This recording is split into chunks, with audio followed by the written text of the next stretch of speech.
Seigneur Jésus, nous sommes ici.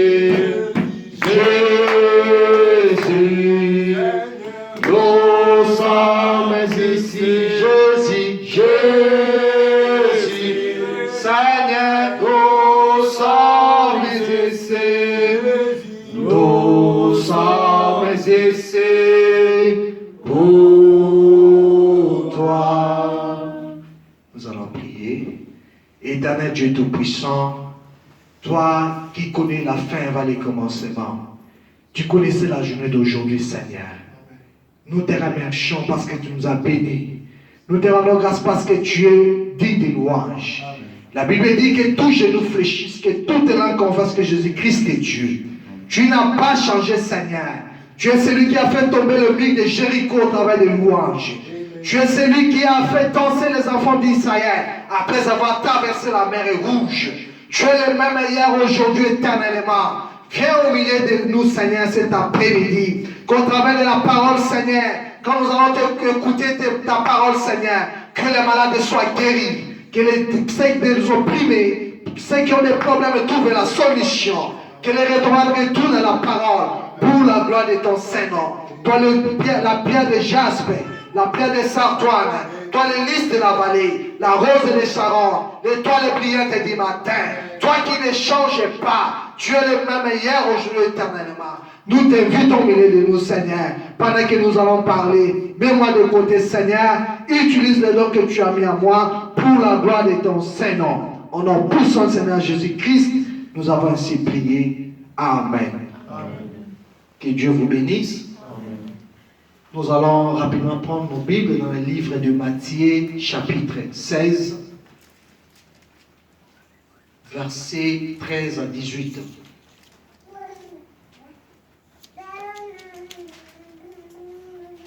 Matthieu, chapitre 16, versets 13 à 18. Vous y êtes? Nous lisons au nom du Seigneur Jésus-Christ. Matthieu chapitre 16, versets 13 à 18. Jésus étant arrivé dans le territoire de Césarée de Philippe, demanda à ses disciples, « Qui dit-on que je suis, moi le Fils de l'homme » Il répondit, « Les uns disent que tu es Jean-Baptiste, les autres Élie, les autres Jérémie ou l'un des prophètes. Et vous, leur dit-il, qui dites-vous que je suis? Simon-Pierre répondit, tu es le Christ, le Fils du Dieu vivant. Jésus, reprenant la parole, lui dit, tu es erré, Simon, fils de Jonas, car ce ne sont pas la chair et le sang qui t'ont révélé cela, mais c'est mon Père qui est dans les cieux. Et moi je te dis que tu es Pierre, et que sur cette pierre je bâtirai mon église. Et que les portes du séjour des morts ne préviendront point contre elle. Je te donnerai le clé du royaume des cieux. Ça, là, c'est 19 déjà. Ce que tu liras sur la terre sera lié dans les cieux. Et ce que tu délieras sur la terre sera délié dans les cieux. Que Dieu bénisse la lecture de sa parole.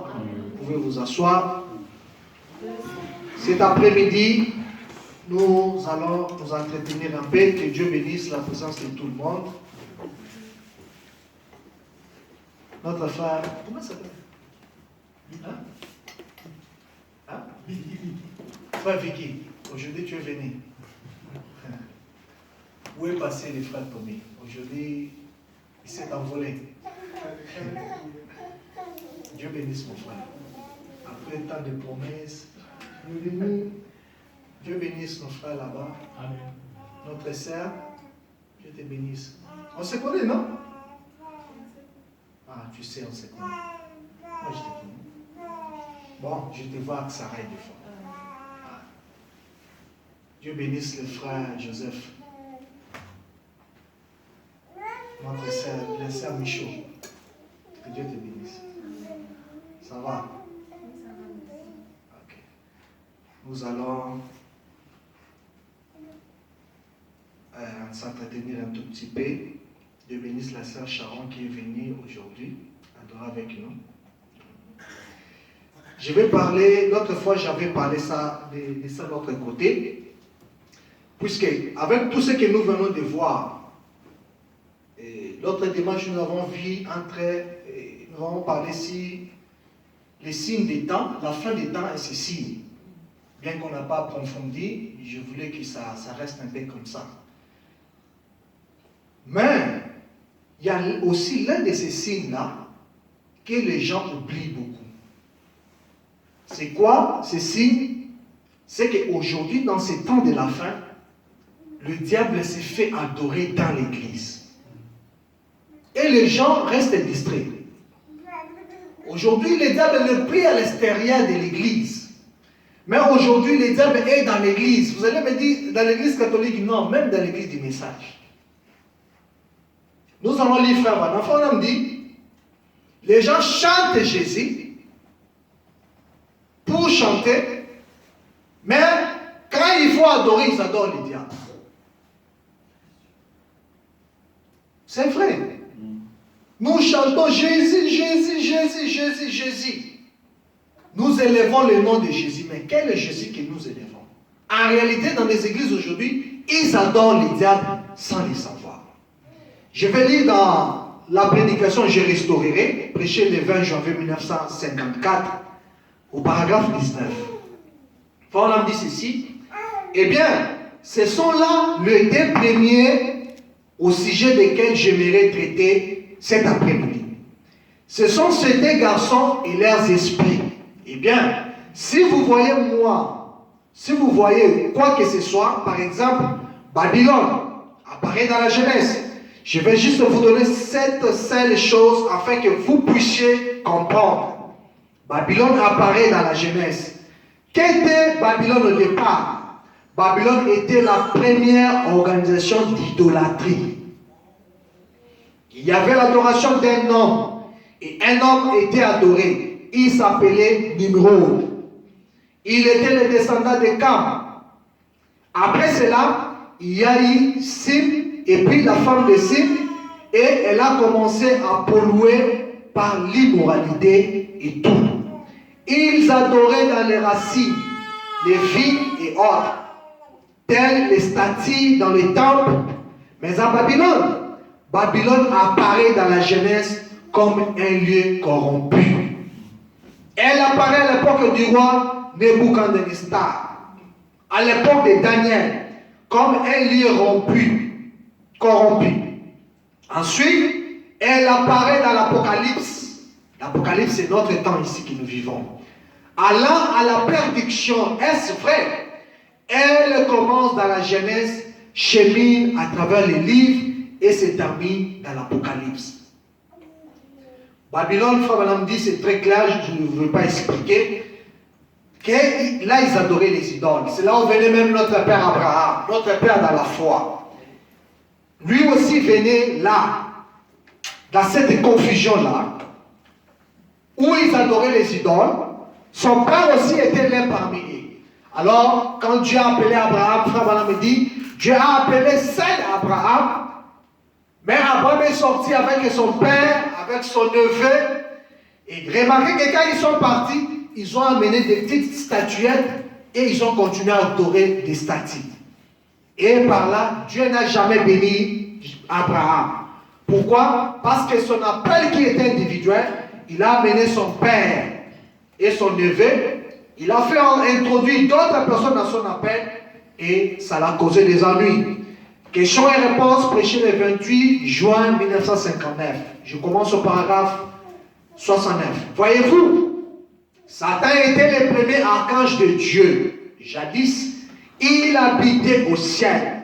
Jadis, il était la personne la plus importante au ciel en dehors de Dieu. Il était le bras droit de Dieu quant à la communion. Et il s'était enflé d'orgueil. Et n'est-ce pas exactement ainsi que deviennent les gens aujourd'hui? Que Dieu bénisse seulement un homme et lui fasse un peu confiance. Celui-ci devient un je sais tout.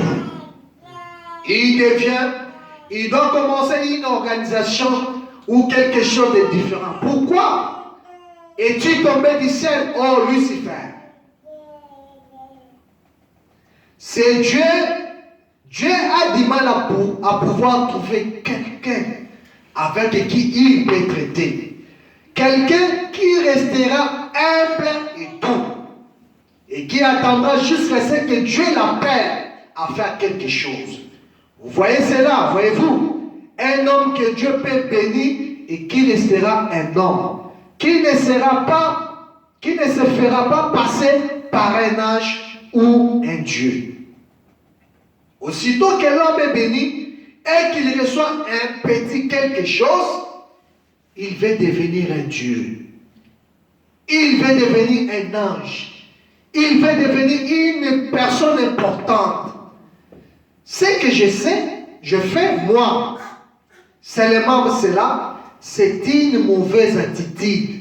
Dieu cherche quelqu'un qu'il peut bénir et sur qui il peut déverser le bénédiction.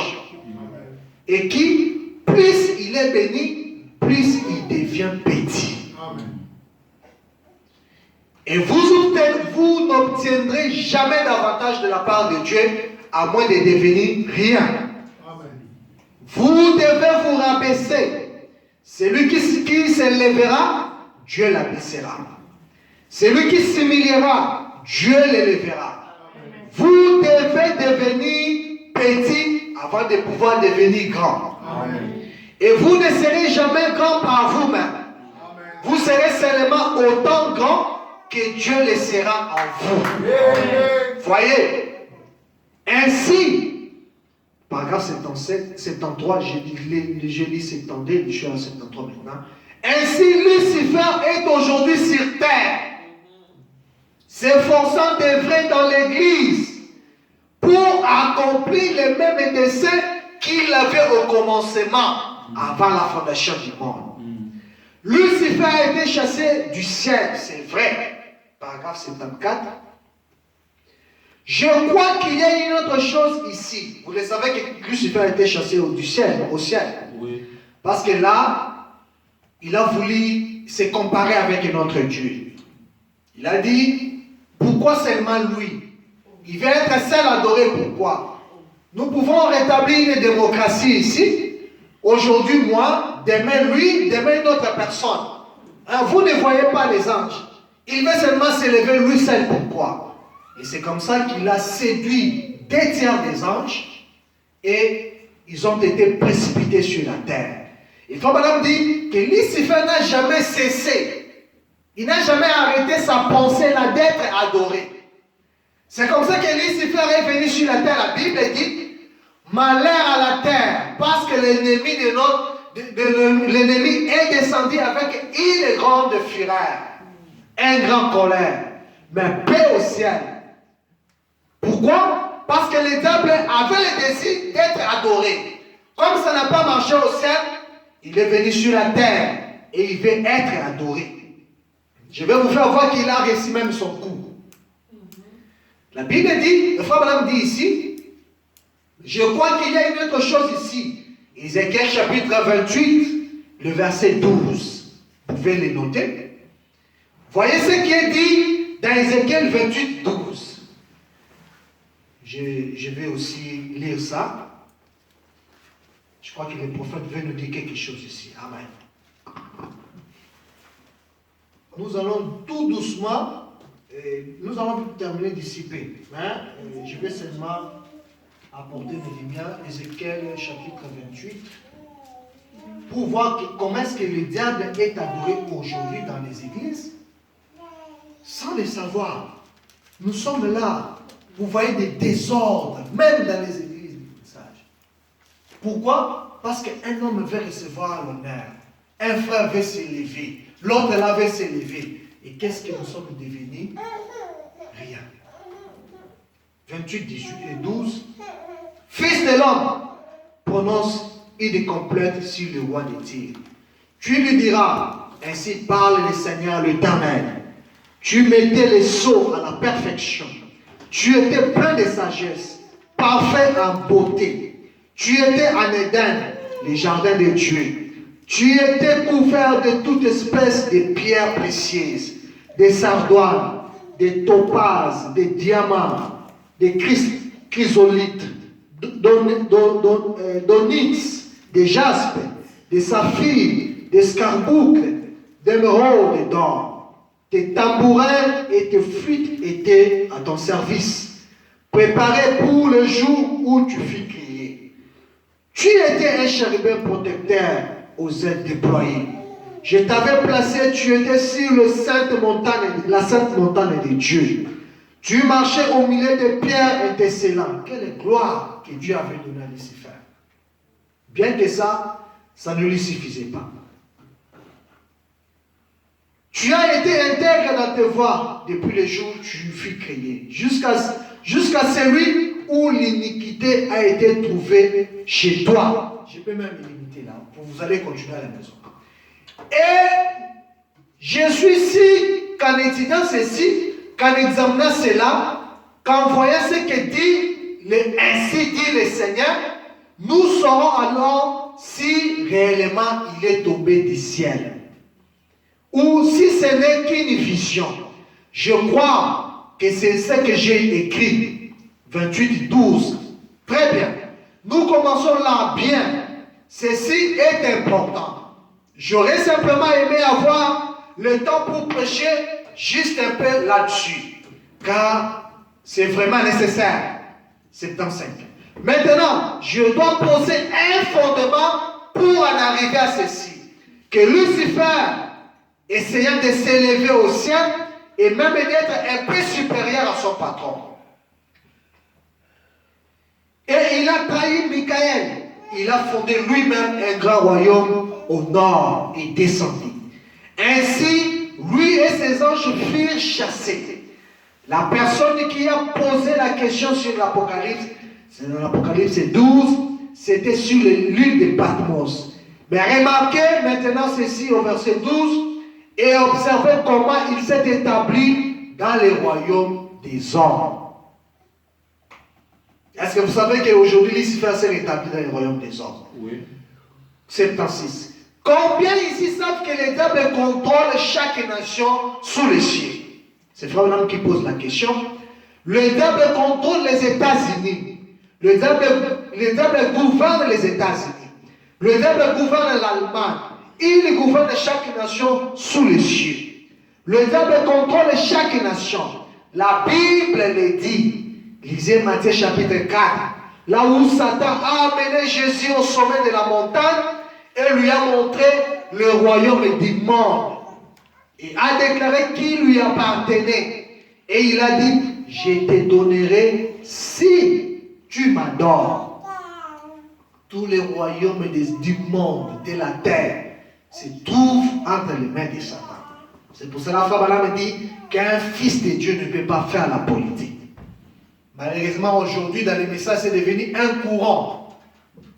Ça balaye de frères. Beaucoup de frères du message sont dans la politique, malheureusement.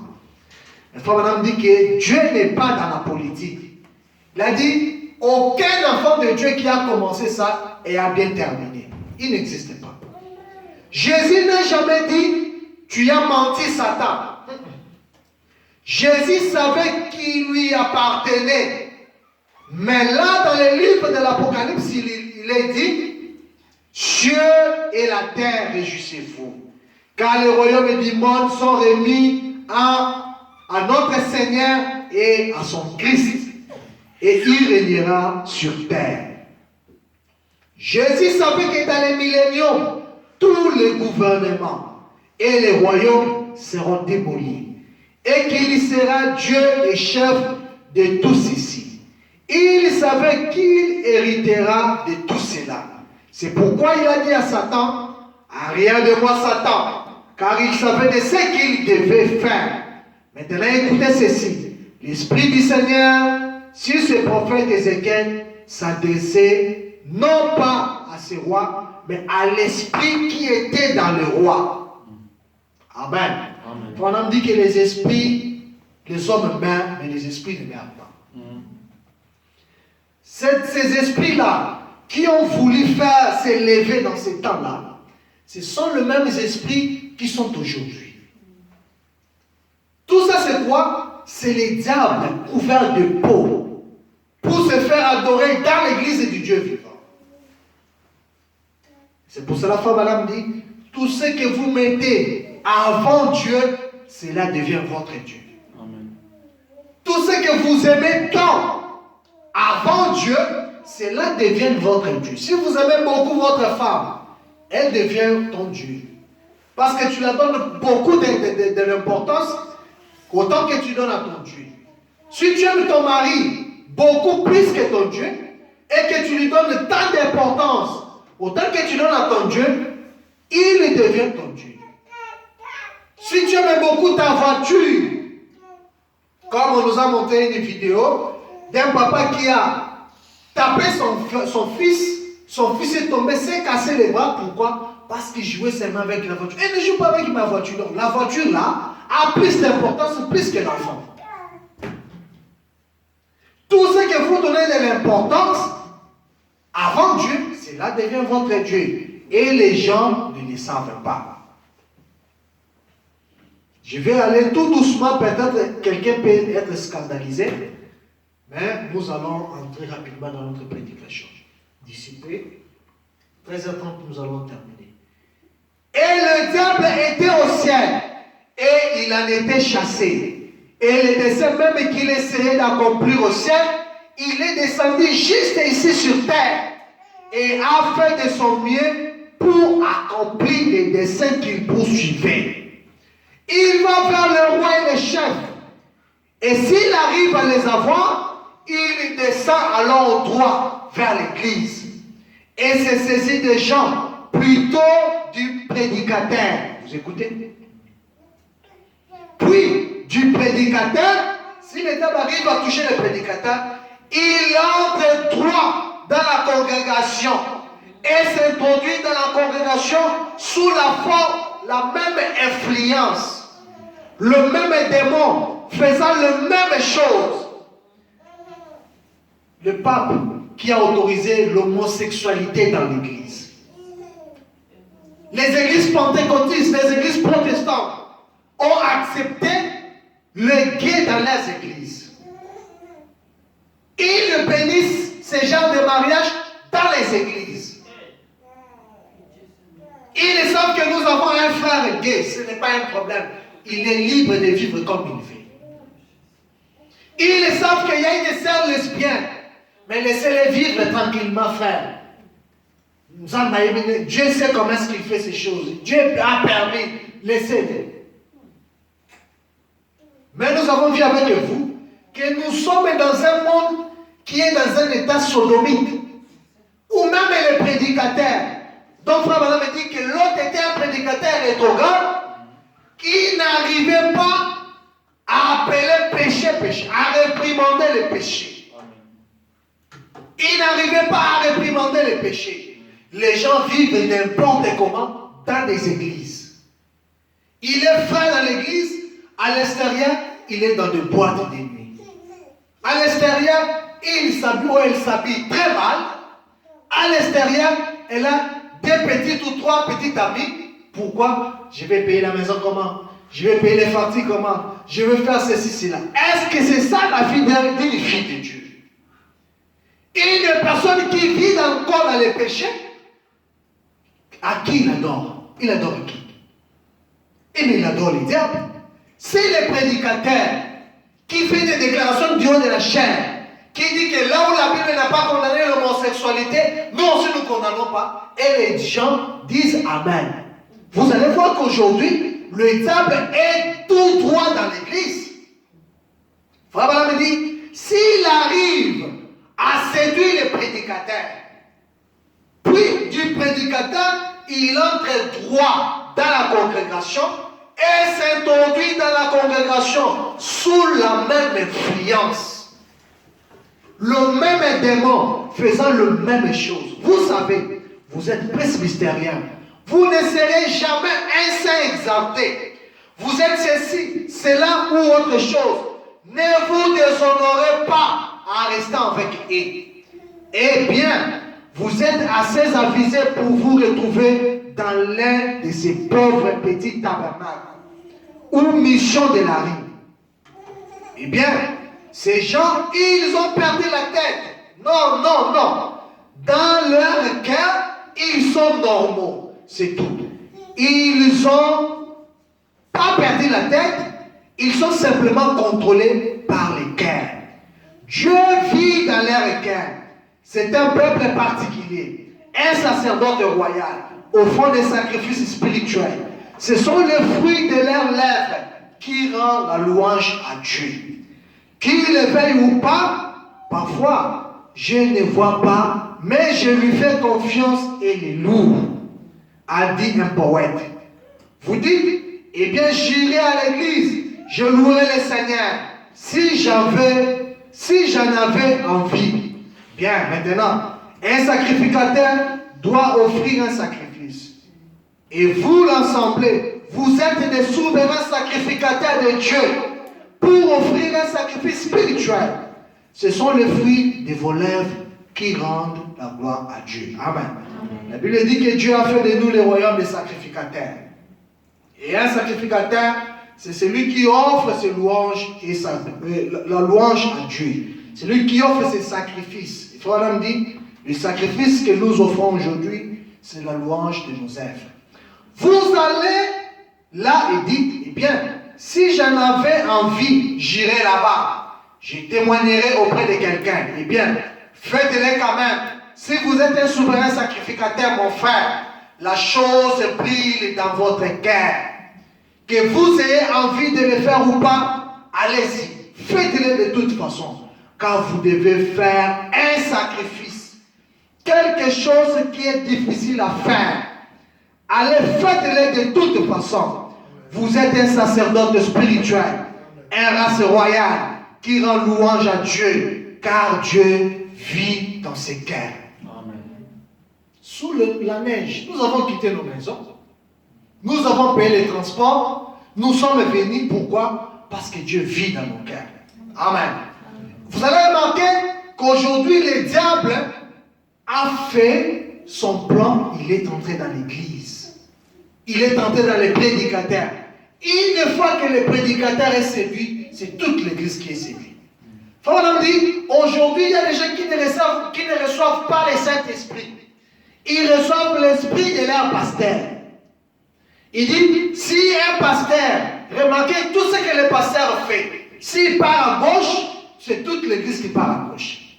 S'il part à droite, c'est toute l'église qui part à droite. S'il part à gauche comme ceci, c'est l'église qui fera la même chose.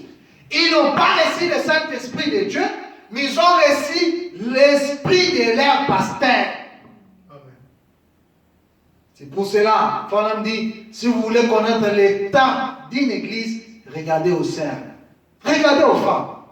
Allez un peu dans les églises, regardez l'état des sœurs, des filles qui se disent les filles de Dieu. Vous allez voir et juger vous-même quel est l'état de cette église-là. Amen. Nous voulons des chrétiens authentiques. Pas les chrétiens des noms, pas les tombeaux blanchis. À l'extérieur, une couleur blanche, mais à l'intérieur, des sceaux, pas de vie. Nous voulons une église qui a la vie en lui. Amen. Qui a la vie en elle, qui peut marcher, qui peut prononcer la chose arriver. Une église qui a le Saint-Esprit, qui a la vie éternelle, la vie de Christ en lui. C'est cette église-là que nous voulons. C'est cette église que moi j'aime voir. Frère me dit, j'aimerais avoir une église qui n'a pas de dons, mais qui est remplie d'amour. Amen. Parce que l'amour, c'est le don le plus grand de tous les dons de la terre. Le diable peut tout faire, il peut tout imiter, sauf l'amour. C'est ce que dit Frère Branham. Il peut imiter les dons, parce que les dons, il les appelle, c'est sans importance. Un prédicateur peut faire de miracles sans le Saint-Esprit. Judas avait fait cela. Oui. Un prédicateur puissant. Oh non, les démons ont fui. Il dit oui, c'est bien. Mais réjouissez-vous.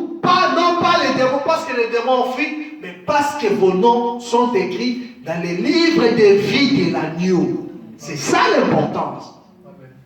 J'aimerais avoir une église qui peut me dire Amen avec toute sincérité, aller vivre cela, que tomber, rouler par terre et ayez une mauvaise vie. Amen. Amen. Et nous remarquons qu'aujourd'hui, le diable s'est introduit. Qu'est-ce qu'il a fait? Il a d'abord commencé à déformer la divinité de Jésus-Christ. Ce matin, je vais parler ici. Pourquoi adorons-nous Jésus appelé le Christ? Pourquoi nous l'adorons? Pourquoi adorons-nous Jésus? Parce qu'on nous a parlé seulement de Jésus et nous acceptons, nous adorons? Non. Vous devez savoir qui vous adorez. Vous devez connaître la personne que vous adorez. Frère Branham me dit, on ne peut pas aimer Dieu sans le connaître. Nous devons d'abord le croire par la foi et l'adorer. Et vous devez connaître qui vous adorez. Je vais prendre le livre de Matthieu. Je vais un peu parler de... Nous commençons avec la naissance de Jésus. J'ai dit, j'avais parlé de ça de l'autre côté, mais je vais un peu parler de ce côté ici aussi, pour que nous soyons un peu fixés sur la divinité de Jésus-Christ. Je sais que tout le monde vient de quelque part, il a sa façon de voir. Mais que nous puissions un peu régler nos lunettes par rapport à la Bible et à ce que dit le frère Branham. Amen. Je commence dans le livre d'Ésaïe, chapitre 9. Nous allons voir un peu la promesse de Dieu. Commençons Ésaïe, chapitre 7, verset 14. Voyez un peu ce que dit la Bible. Ésaïe, chapitre 7, verset 14. La Bible dit ceci. C'est pourquoi le Seigneur lui-même vous donnera un signe. Voici, la jeune fille deviendra enceinte. Elle enfantera un fils. Et on lui donnera le nom d'Emmanuel. Amen. Amen. Ici déjà, Dieu parlait de Jésus qui devrait venir. Pourquoi le Seigneur lui-même vous donnera un signe? Voici, la jeune fille deviendra enceinte. Elle enfantera un fils. Et on lui donnera le nom d'Emmanuel, qui signifie Dieu parmi nous. Ésaïe chapitre 9, verset 5. Ce passage ici, j'avais coincé les témoins de Jéhovah avec ça, en Angola.